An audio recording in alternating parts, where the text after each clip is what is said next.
Hey, I was transcribing or analy- analyzing a Bob Dylan song with a student yesterday, and it was a beautiful chord progression that was kind of subtle. It was something like a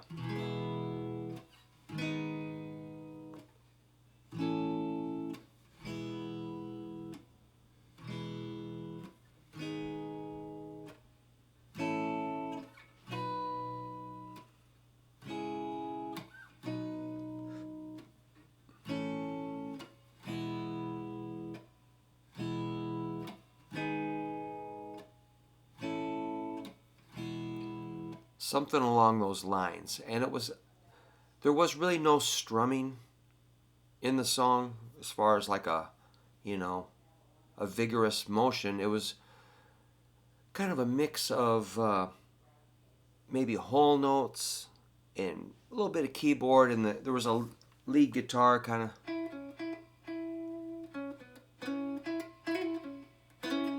of just dancing around. Nothing really specific. It was all kind of vague, but the pulse of the song was the thing that I was interested in, and the chord progression was very beautiful. So, my student, I said, now let's do whole notes. Whole notes. Don't start strumming. But he did. He started kind of plowing through it a little bit, and I go, no. uh, he was kind of like bull in a china shop. No, no, no, no, no. So we did. I said, compare it to people get ready. Kind of like,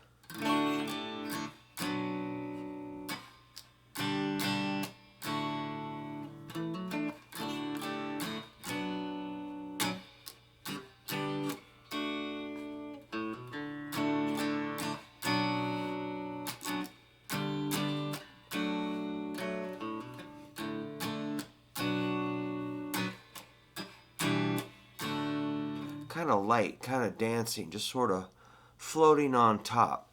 Compare that to,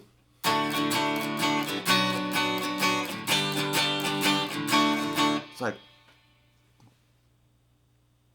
no. So he got it.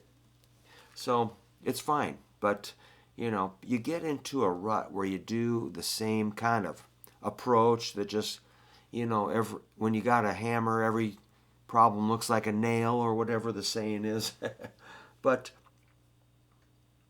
yeah, that light touch anyway. So, that was like what I just demonstrated was like pushing the beat. But if you fall back and you play behind the beat slightly, it's a different effect. So that's something to listen for. You can be exactly on the metronome or a little behind the metronome or ahead of the metronome. So I think this song, and the one reason I know about playing behind the beat, as I always talk about jumping in with bands as a fill in guitar player, playing stuff I wasn't familiar with, and I would hear the note, then I would play just a little bit behind the beat. So I was always behind, just a hair, not always, but I know how, and it sounded okay. It was pretty cool. It's an effect. It's more versus pushing, you're kind of dragging. So you can push or drag. With a guitar, you've got that flexibility. And bass sometimes has to be right on the beat. Like the drums have to know. Sometimes the drums and bass have to be the structure.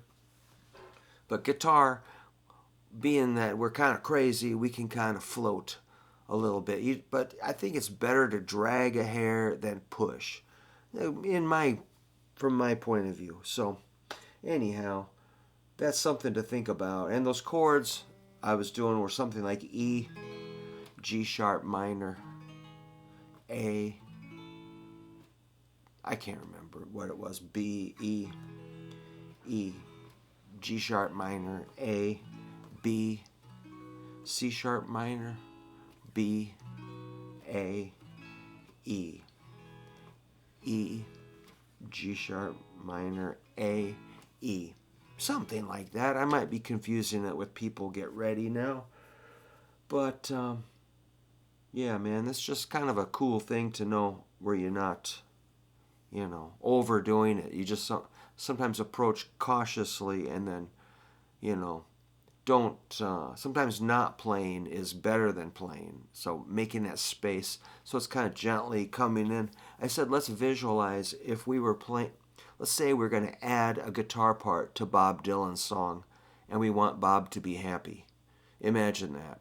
And then would you come in just crushing it, or would you be a little bit cautious and respectful?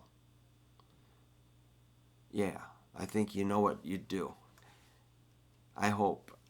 So that's cool, man. I like that was a good moment at my school, and so I hope to encounter more moments like that. All right, man. Thanks for letting me tell you about that, and keep your ears open and be open to learning cool stuff like that. I think it's really neat. All right. See